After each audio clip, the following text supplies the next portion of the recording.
You want to hear me ramble about voxel games for 20 minutes? To get you a bit caught up, I'm working on an automation game based in a voxel world. Think Satisfactory meets Minecraft tech mod packs.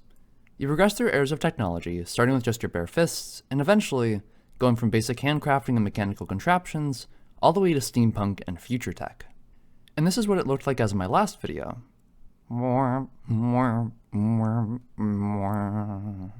Frankly, it's not that impressive, and performs pretty terribly. Ooh. So, today, I'm going to drag you along through 4 months of game development.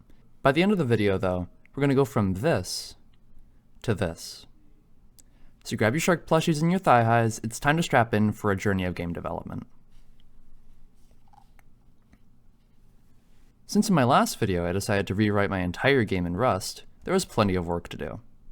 I decided a good area to tackle first would be graphics. I think graphics are pretty important, and I wanted to set a mood early on of what my game would be like even if the world was a bit empty. First to be worked on was lights.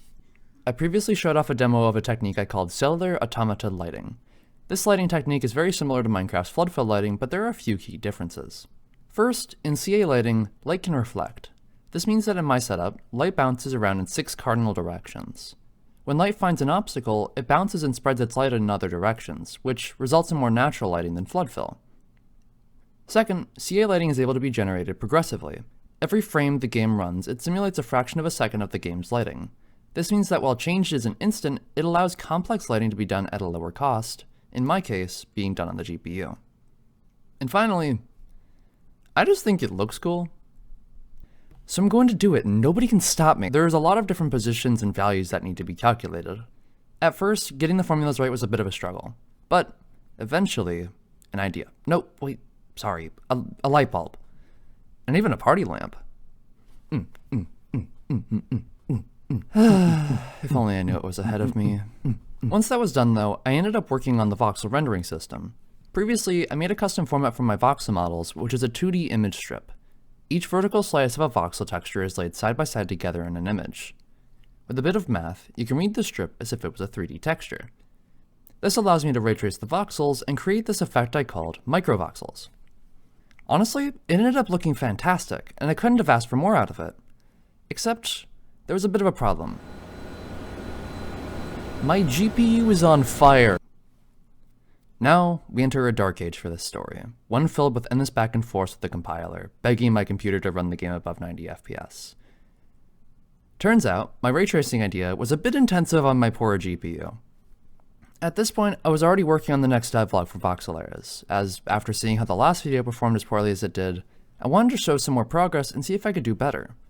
But no matter how much I worked on the script, mocked up thumbnails, or came up with the video titles, I couldn't bring myself to make the video. I knew I couldn't make the video until I managed to get the game running at a higher frame rate. I hadn't even rendered that large of a world yet, so I knew I was going to hold up my design goals.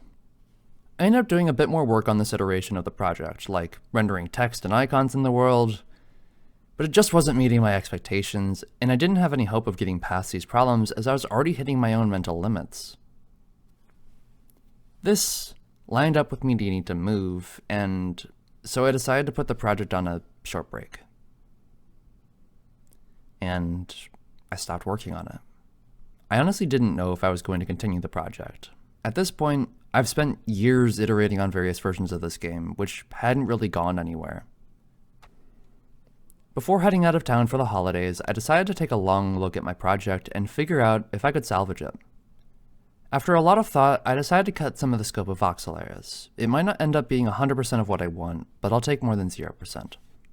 I sat down and made a new project, pulling bits and pieces from the prototypes I've made that were valuable, and either rebuilding or scrapping the rest. Having freshly torn my dreams apart, I wasn't hopeful about progress, but it began moving faster than I expected. I had a demo up and running within a day that had my CA lighting, but no ray tracing in sight. I'm sure I could have eventually made it work, but my goal is to make my dream game. Not my dream game engine. So I decided to stop working on an engine and start working on a real game. I outlined some goals for myself and set a target of getting back to where Voxel Eras used to be as quickly as possible. First on the block, infinite world generation. I don't know what was wrong with me before, but Voxel Eras used to be a finite world size you decided when creating a world. Now, it properly generates the world around the player as you move around. It prioritizes updating the world nearest to you first, which makes the game feel a lot better too. To hide the fact the world needs to be generated and that you can't see forever into the distance, I added some fog like Minecraft has to hide the edge of the world. Adding to it, I rewrote my previous player controller, added some physics, and got basic block breaking and placing working again. I was honestly having such a fun time getting back into development of this game again. It really started to have a spark, some life. Cutting a bit of my technical scope down and focusing on quickly building an engine that did only what I needed was fantastic, and I wish I had cut the weight off myself sooner. I didn't need to make my game look like Teardown, I just wanted to make a fun little voxel game where you can mess around with machines. Finally traveling for the holidays, I threw my work onto my Linux laptop and decided if I was going to do any work on my project away from home, I was going to work on cross-platform support. Which ended up not being a problem? I was a bit surprised that after fixing a line of code in one of my shaders, my project then ran perfectly on the second try. Well, there were a few problems, but the game was working. The first problem was my laptop is less beefy than my PC I have at home. So the settings my game was running at were a bit high. I didn't have a settings menu yet, so the only way to change this was changing some numbers in the code. Second, time for a small rant. Most of my time doing game development using Unity, the left mouse button is 0, the right mouse button is 1, and the middle mouse button is 2. I found out 3 things. 1, my window library doesn't abstract away how different operating systems implement mouse buttons. 2, that Windows uses left 0, right 1, middle 2. And third and finally, that Linux uses 1 for left mouse button, 2 for middle mouse button, and 3 for right mouse button. Why?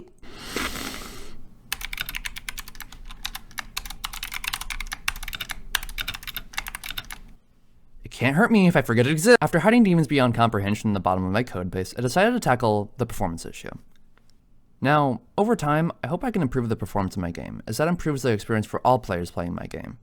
However, players should be able to decide if they want to trade visual fidelity for frame rate, or vice versa. To aid in this, I decided it was time to finally tackle settings. Allowing the player to be able to configure the game for the kind of experience and hardware they have is something that is expected. Between controls, graphics, and audio, you need someone to let your players set things how they like. I hadn't created very complex user interfaces yet using my UI library, EGUI, but I was again surprised at how quickly everything clicked together. The settings came together pretty quickly, and while I'm not done with them, I feel like I'm at a much better spot now that I actually have a first version. It's hard to work with a blank canvas. After a long family dinner with strangers, a flight home, and some lesbian kissing, I got back home and ready to get into the swing of things. It was now New Year's Eve, 2024. I made a quick commit before heading out right before midnight to bring in the new year. 2024 was definitely one hell of a year for me. I spent a lot of time working through my own struggles of depression and finding out the direction I really wanted to head in life. I quit my job just to make the anxiety go away, as I hadn't shown up for a month and they'd started to call my dad, who was worried. I started to try out doing YouTube again and talking about my recent experiences going through Rust. I feel like it showed a bit that I was likely manic while making those videos. I'd be watching the views count up, slowly becoming intoxicated with the idea that people were beginning to actually see me in the world. It felt like I could move mountains. It didn't last forever though. The views dropped and reality began to kick in a bit. My wallet was nearly empty and rent had to keep being paid. My $65 in ad revenue wasn't going to pay the bills. So I decided to beg for my old job back. Lucky for me, I ended up getting my first paycheck after coming back a week before I was going to not be able to pay rent. All the while, a cute girl ended up convincing me it was a good idea to move in together. However, that left me in an even more financially vulnerable state for the next few months. Let's go lesbians! It was stressful, but I'm pretty happy with the result. So, during the new year, my new roommate and I walked around the city, kissing under lampposts and sharing a joint between us. And I made a promise that night. I'm making a fucking game. Taking my voxel engine and making it into a game isn't easy. After all, it's the part of the process I've been neglecting a lot over the years. To get an external gauge, I'd been asking my roommate to test various builds, UIs, and interactions, finding areas of my game that were lacking, confusing, or missing. Lots of work needed to be done before I had a basic gameplay loop, but I knew where I was aiming. I had been keeping a to-do list I'd update every time I was working on the project, which kept my end goals in mind while allowing me to prioritize the important things. Ideas weren't lost, and I could refine them later if they were incomplete. My backlog seems to grow at the same rate I get through the items on my list, so I think it's safe to say I'll be able to keep myself occupied for a few years at this rate. One of those items was proper building.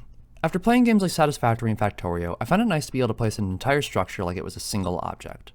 However, I wanted to make this work in a voxel world. Multi-blocks from the modern Minecraft scene were quite popular for these sort of things, but required you to build each element of the structure one block at a time. To fix this, I made it so you were able to place an entire multi-block structure as if it was a single object. For now, this system is primarily used to place only a couple of blocks, but in the future I'd expect to see it used for much larger structures. This let me, after all of this work, to be able to implement the first machine back into the game. The humble furnace. There are a few things involved with making a furnace work. Items that burn, items to smelt, recipes for smelting, and to top it off, keeping track of smelting progress. Items took me quite a bit of time to get working, between rendering them and their tooltips, the logic of moving items around, and making it so items could fall into the ground. It was a lot of work. One of the annoying things I had to work on was showing the item count of stacks. To make the item count contrast against the icon behind it, I wanted to add an outline. For some reason, EGUI has no native ability to render text like this and requires you to do all of this work yourself. Not to mention, in order to layer UI elements, you also had to manage drawing all of the elements yourself as well. At least it looks pretty. So thanks EGUI for being the best worst thing to happen to me. Recipes are going to be simple in my game. You have an ingredients list, an output list, and a list of machines the recipe can be performed in. There is no crafting grid. You all want JEI anyways. A furnace needs to have two inputs and an output. One of those inputs will be used for the fuel, and the other used for the item to smelt. The final output slot will be used for the recipe output.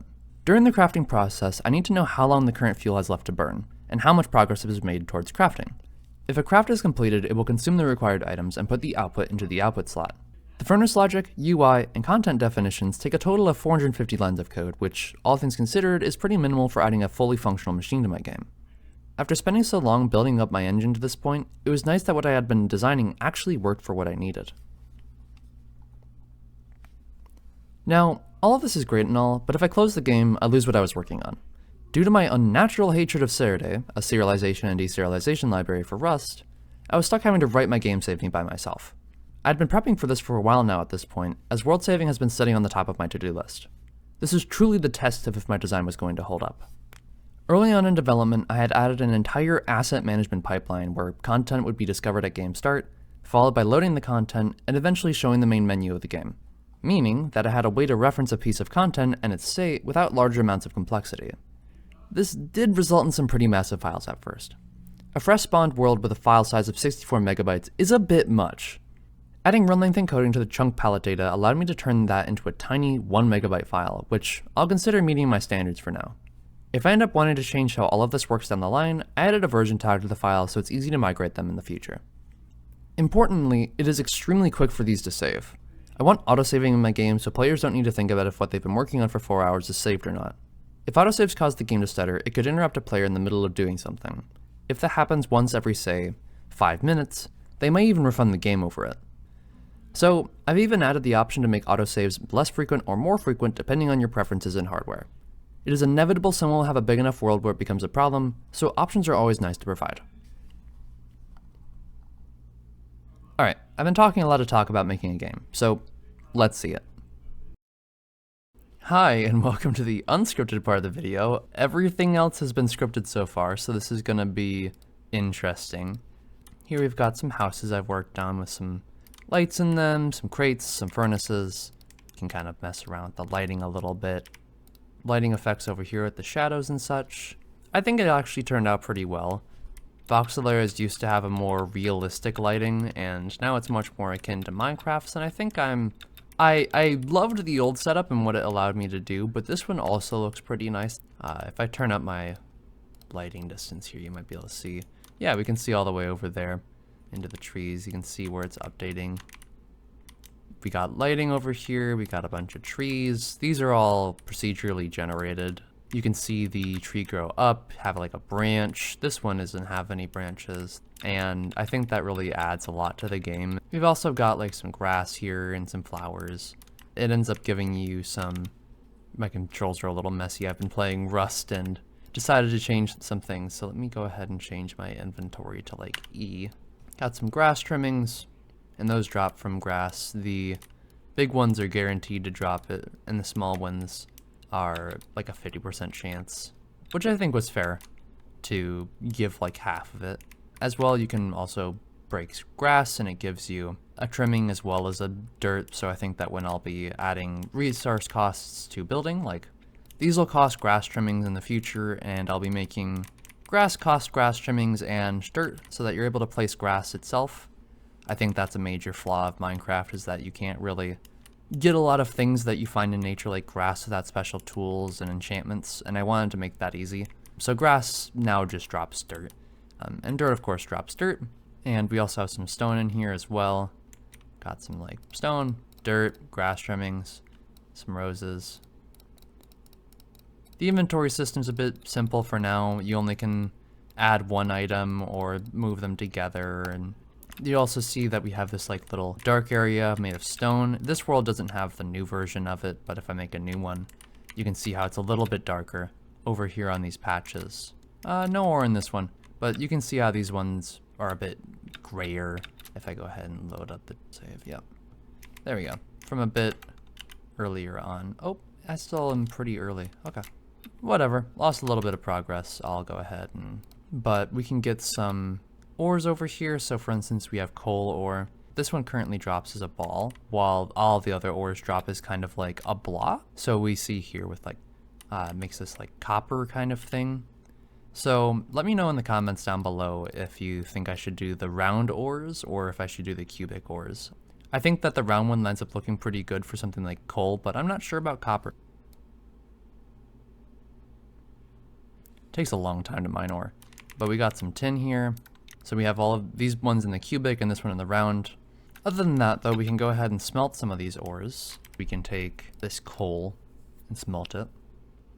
Wooden planks aren't the best resource for this, but they do a good job. And we can put some tin in here.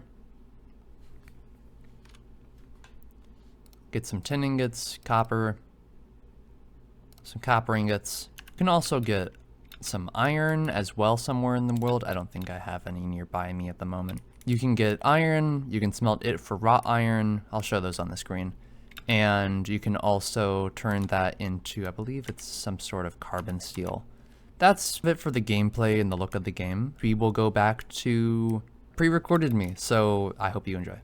Hey, psst. If you like what you saw, I'd appreciate if you joined the channel or checked out my Patreon page. You get early access to videos and get your name here at the end of the video. Also, a bunch of you decided to get me addicted to watching my YouTube analytics, so I kindly ask that you make sure to like, subscribe, and go watch all the rest of my videos so I can feel nice about myself. Okay, bye.